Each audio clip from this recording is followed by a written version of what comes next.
이 모든 말씀 예수님의 이름으로 기도드립니다. 아멘.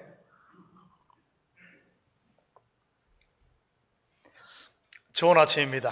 어제 토요학교 종강식이 온라인 줌에서 있었습니다. 처음 시작할 때는 안 가본 길이라 다들 두렵고 떨림으로 시작했었을 텐데 선생님들도 그리고 아이들도 아주 열심히 해주셔서 은혜 가운데 잘 마쳤습니다.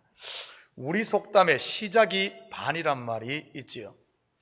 앞으로 우리가 살아갈 세상은 이전보다 더 많은 용기와 도전 정신을 필요로 하지 않을까 이런 생각을 합니다. 왜냐하면 그 어느 시대보다 세상이 빨리 변하기 때문입니다. 우리 식구들은 변화를 두려워하지 마시고 믿음으로 맞으면 좋겠습니다. 어제 한글학교 종강예배 설교를 부탁받았습니다. 그래서 제가 민수기 6장에 나오는 제사장들이 백성들을 축복하는 그 말씀을 가지고 아이들에게 말씀을 전했습니다. 하나님께서 아론의 아들인 제사장들에게 백성들을 축복하라고 명령하셨지요.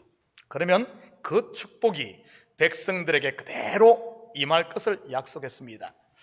우리가 알다시피 제사장은 중보자 되시는 예수 그리스도가 실체이지요.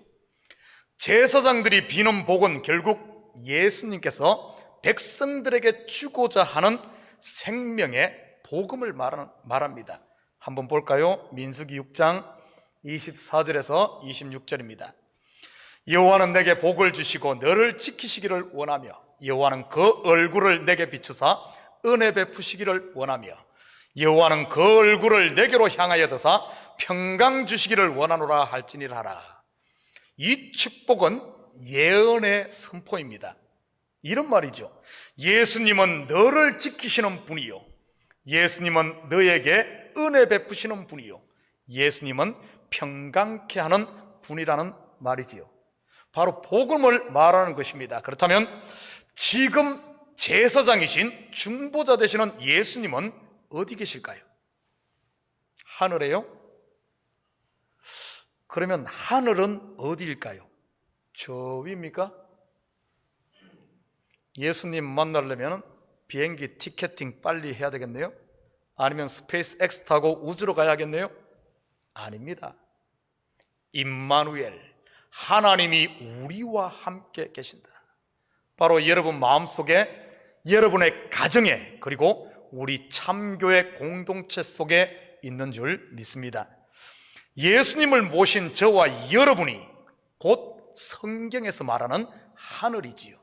그리고 제사장이신 예수님을 모신 저와 여러분이 이 시대의 제사장입니다. 그래서 사도 베드로는 우리를 왕같은 제사장이라고 하지 않았습니까? 하나님께서 제사장들에게 무엇을 하라고 했습니까? 축복하라고 했지요. 이는 곧 복음을 선포하라는 말입니다. 자, 이 시간 우리 앞뒤 돌아보며 서로를 축복하도록 하겠습니다. 사랑합니다. 축복합니다. 하나님의 은혜와 평강이 있기를 원합니다. 하나님이 집사님을 지키십니다. 이 시간 온라인에서 예배하는 식구들도 우리 함께 손 흔들어 한번 축복하십시다. 사랑합니다. 축복합니다. 다 지금 방송에 이게 전국 세계로 나갑니다. 지금 오늘은 예배 후에 연말 예결산 재직회가 있어서 설교를 좀 짧게 하려고 합니다. 목사님, 그렇잖아도 요즘에 설교가 짧은데 더 짧으면 어떻게 합니까? 하시는 분들은 내일 아침 7시 줌으로 드리는 아침 예배에 꼭 참석하셔서 좀 부족한 설교를 채우시기 바랍니다.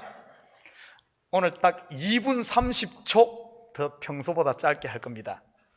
오늘 본문은 12제자를 파송하는 내용입니다. 제자들 스승만 따르다 다니다가 이제는 직접 복음을 전하러 가니 기대와 설레임이 있지 않았겠습니까? 그런 반면 처음 하는 일이요, 안 가본 길이니 두렵고 이 떨림도 있었겠지요. 예수님께서도 제자들을 마냥 곁에만 둘 수 없었을 것입니다. 자식이 크면 독립을 시켜야 하고 딸이 크면 시집을 보내야 되잖아요. 모판에 모종이 자랐으면 모내기를 해야 하지요. 그래야 벼가 건강하게 자라 풍성한 수확을 할 수 있지요. 그냥 모종을 모판에 두면 한 해 농사를 망치는 것 아닙니까? 그래서 예수님께서는 제자들을 각 마을로 보냅니다. 오늘 읽은 본문을 보면 놀라운 사실 하나를 발견하게 됩니다. 예수님께서 제자들을 파송하기 전까지는 그냥 제자라고 불렀지요. 그런데 그들이 전도를 마치고 돌아올 때는 다르게 부릅니다. 10절 같이 봅니다. 사도들이 돌아와 자기들이 행한 모든 것을 예수께 여쭈니 데리시고 따로 벳세다라는 고을로 떠나가셨으나, 이들의 호칭이 어떻게 달라졌습니까? 제자에서 갑자기 사도로 바뀌었지요. 제자란 배우는 자란 뜻인 반면 사도는 바로 보냄받은 자란 뜻입니다. 마치 옛날 우리나라 풍속에 남자가 장가가면 상투를 올리듯 제자들의 상투가 올라간 것이지요.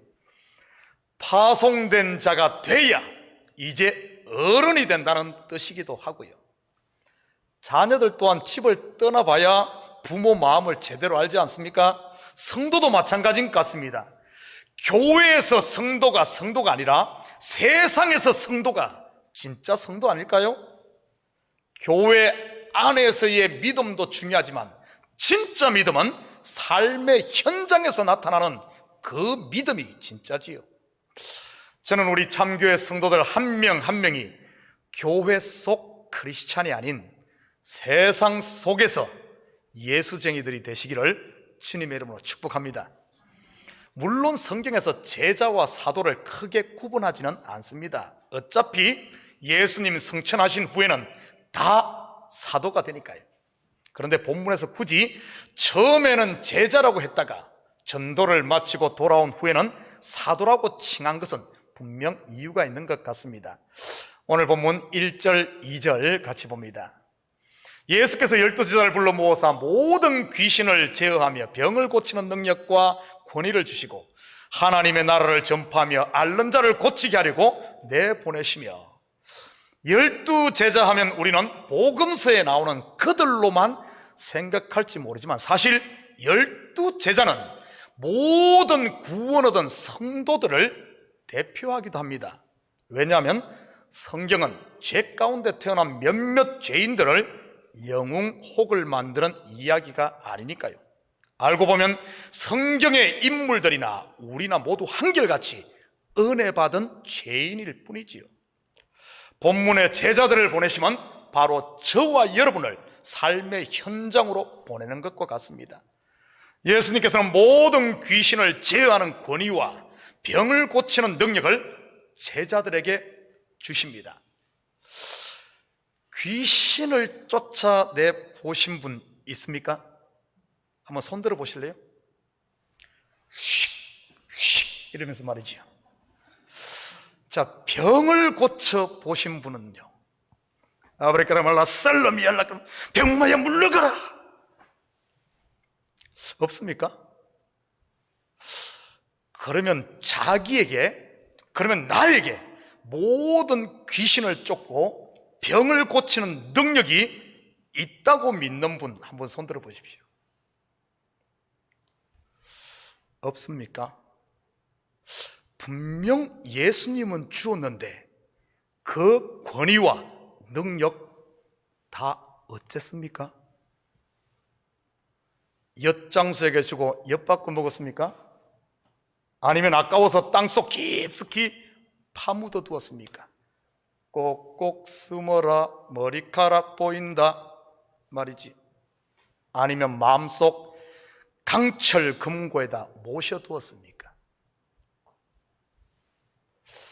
여러분에게 성령을 주실 때 이런 능력들 싹 뺀 그냥 껍데기 성령만 주었을까요? 아닙니다. 마가복음 16장 17절 18절입니다.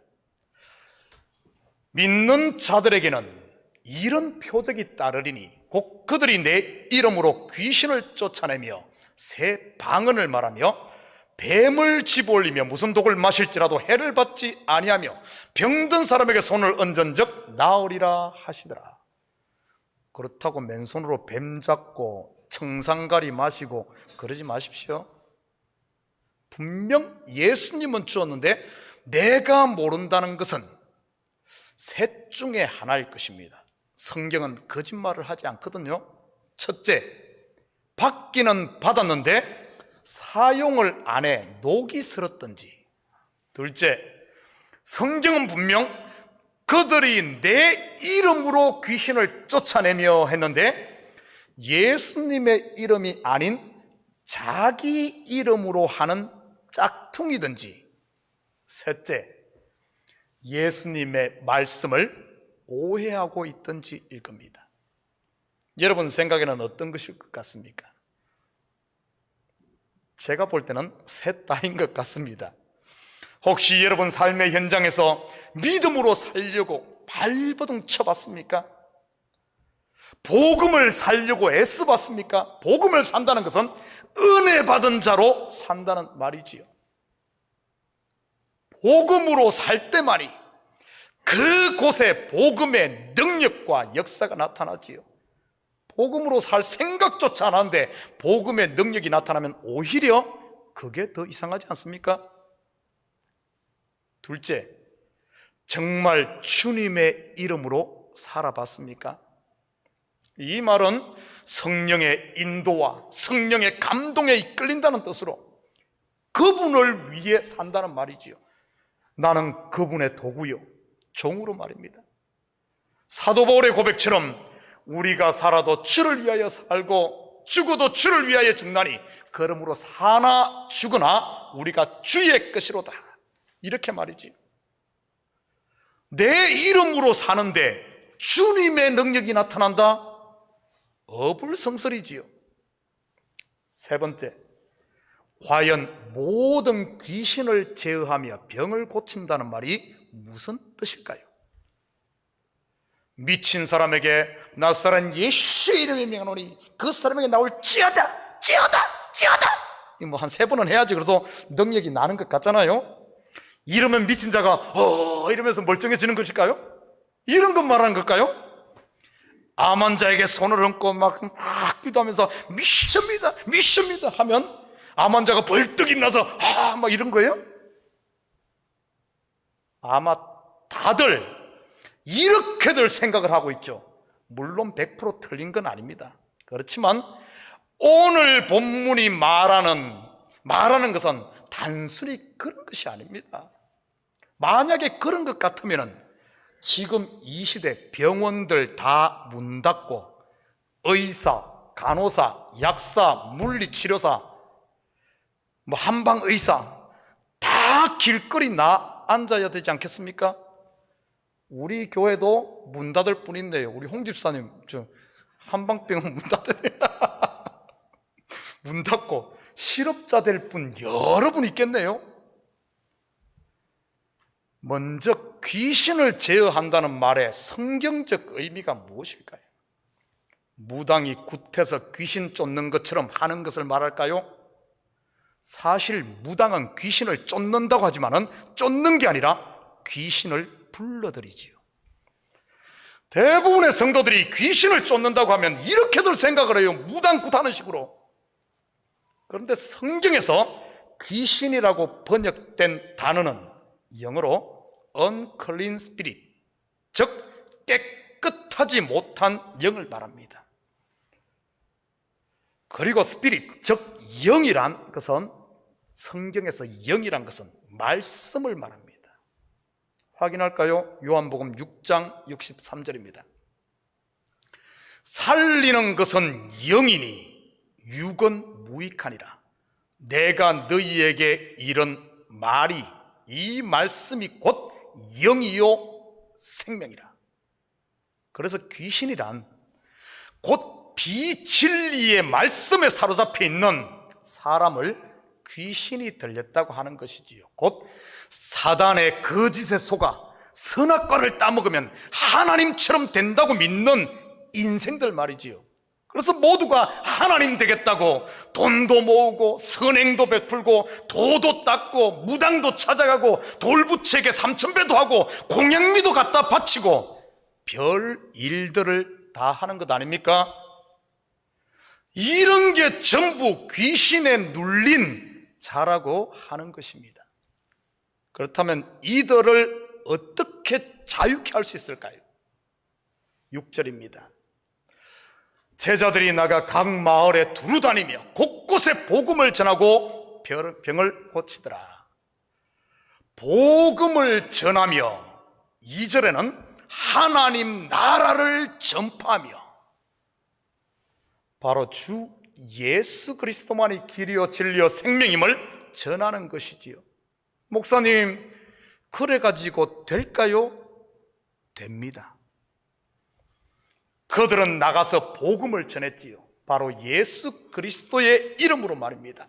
그랬더니 귀신이 발작을 하고 예수님의 이름으로 명했더니 귀신이 쫓겨나며 병든 자가 치유되었지요. 복음이 능력이요, 복음이 권세인 줄 믿습니다. 병도 마찬가지입니다. 진짜 중한 병이 뭔 줄 아십니까? 바로 죄로 말미암아 사망 아래에 있는 이것이 병이지요. 가장 큰 병. 이들에게 복음을 전했더니 죄사함이 그들에게 임하고 성령을 받고 걷고 뛰며 찬양하지요. 오늘 이 자리에 있는 저와 여러분의 이야기입니다. 여러분 바로 아시기 바랍니다. 하나님 나라를 전파하는 것 자체가 귀신이 쫓겨나는 것이요, 병이 낫는 것임을요. 말씀이 육신이 되어 오신 예수님이 가는 곳마다 어떤 일이 일어났습니까? 숨어있던 귀신들이 발작을 하며 실체를 드러냈지요. 오늘 본문에도 제자들이 복음을 전하자 같은 일이 일어납니다. 7절 같이 봅니다. 분봉왕 헤롯이 이 모든 일을 듣고 심히 당황하니 이는 어떤 사람은 요한이 죽은 자 가운데서 살아났다고도 하며, 헤롯은 세상 나라를 다스리는 세상 왕이지요. 하나님 나라 곧 복음이 전해지자 심히 당황하며 요동합니다. 귀신이 발작하듯이 말이지. 왜일까요? 지금까지 자기 권세 아래 있던 사람들이 복음을 듣자 새 왕이신 예수를 영접하고 그분의 통치 아래 곧 하나님 나라로 들어가기 때문이지요. 복음을 전하면 반드시 두 가지 현상이 나타납니다. 귀신이 쫓겨나고 병이나 그 사람을 구원하든지 아니면 돌을 들고 죽이려 들지요. 우리 속에 능력이 없어 그들이 복음을 받지 않는 것일까요? 아닙니다. 만약 그렇다면 서대반이 성령에 충만하여 복음을 전하다 돌맞아 순교한 것이 능력 부족 때문이라는 말이 되고 말지요. 아닙니다. 서대반이 아니라 하나님이신 예수님이 복음을 전해도 하나님의 백성이 아니면 그들은 듣지 않습니다. 그들 귀에 들리지 않는 것이지요. 복음을 받는 것도 거부하는 것도 알고 보면 여러분에게 하나님의 주신 권능과 권위가 있다는 증거입니다. 그것이 바로 복음의 권능 앞에 참과 거짓이 폭로되는 것이지요. 빛이 어둠 속에 있는 형체를 드러내지 않습니까? 빛은 반드시 어둠에 비칠 때 그 능력이 극대화됩니다. 마찬가지로 우리가 이 복음의 능력과 권능을 가지고 세상에서 그리스도인으로 살 때만이 우리가 하나님의 사람 곧 보냄받은 자임이 증거되지요. 교회 안에서만 있어서야 어떻게 드러나겠습니까? 나팔은 세상을 향해 불어야지 성도들 귀에 불어서야 시끄럽기만 하지 않을까요? 사랑하는 성도 여러분, 더 이상 교회에서 믿음 자랑하지 마시고 여러분의 삶의 현장에서 은혜 받은 자로 사시기를 주님의 이름으로 축복합니다. 3절 같이 봅니다. 이르시되 여행을 위하여 아무것도 가지지 말라. 지팡이나 배낭이나 양식이나 돈이나 두벌 옷을 가지지 말며. 우리는 이 구절을 보면 단기 선교나 아니면 길거리 전도를 생각할 수 있습니다.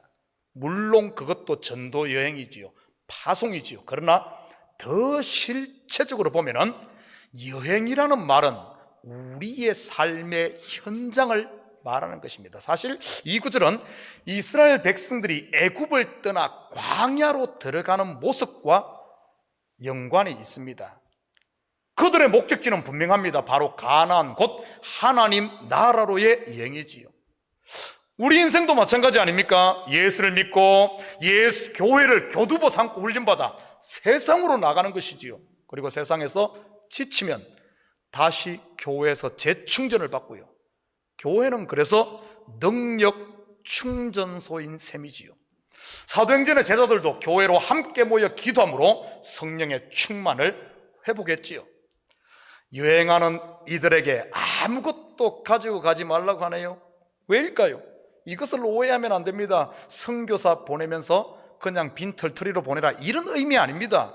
여기에는 두 가지 이유가 있습니다. 첫째는 애굽의 묵은 빵, 미지근한 물이 아닌 하늘에서 갓 내린 하늘 양식인 만나와 생수를 하나님께서 친히 공급하시겠다는 뜻이지요. 둘째는 네가 준비한 그것 의지하지 말라는 것입니다. 내 경험, 내 지식, 내 선입관 등 말이지요.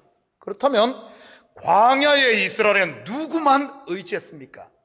오직 하나님만 의지하고 하늘에서 들려오는 소리만 들었지요. 아무것도 없으니, 그러니 매일의 삶이 기적이요, 매일 표적을 보는 것입니다. 아무것도 가진 것이 없는 광야에서 말이지요.